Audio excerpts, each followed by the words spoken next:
Assalamualaikum warahmatullahi wabarakatuh.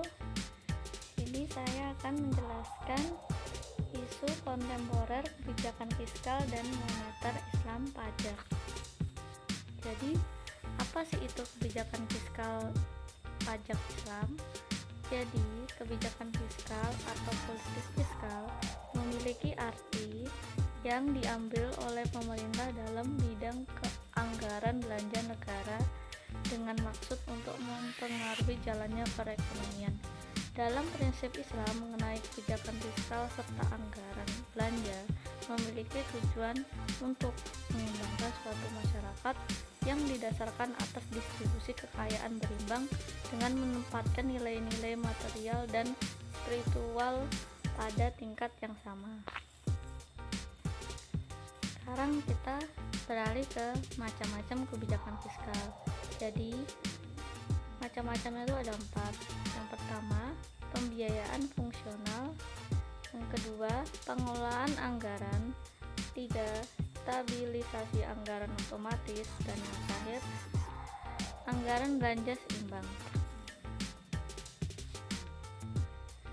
Kebijakan fiskal pada masa Nabi. Nah, ini ada macam-macamnya, lumayan banyak ya.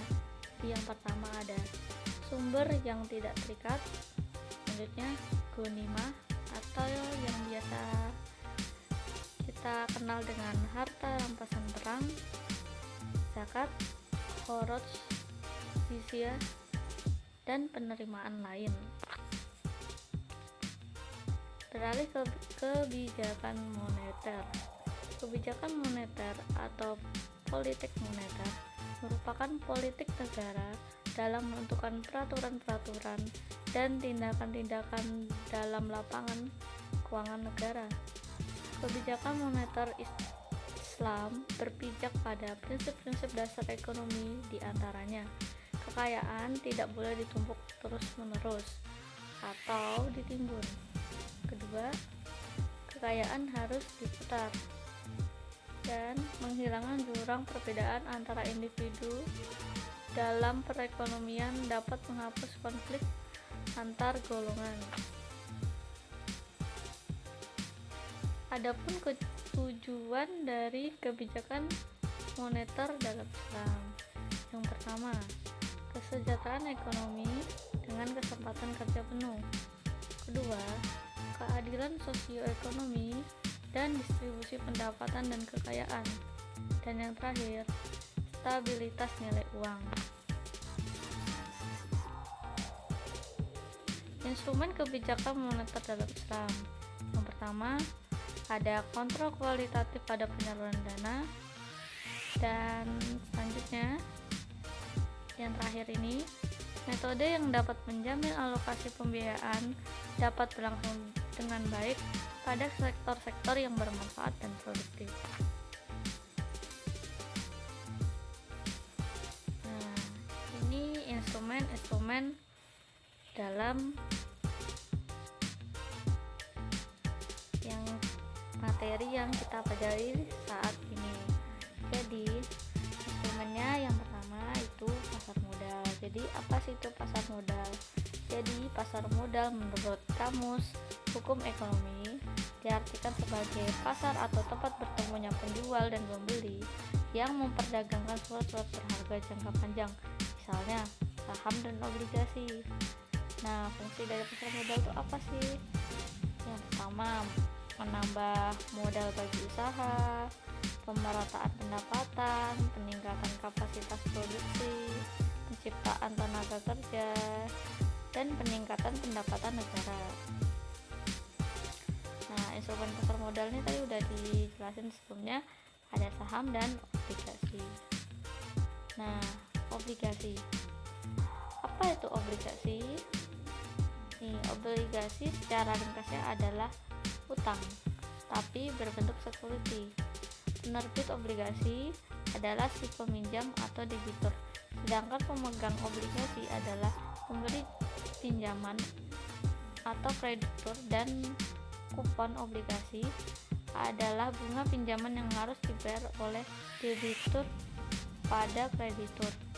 Jenis-jenis obligasi ini ada 2, ada pasar primer dan sekunder.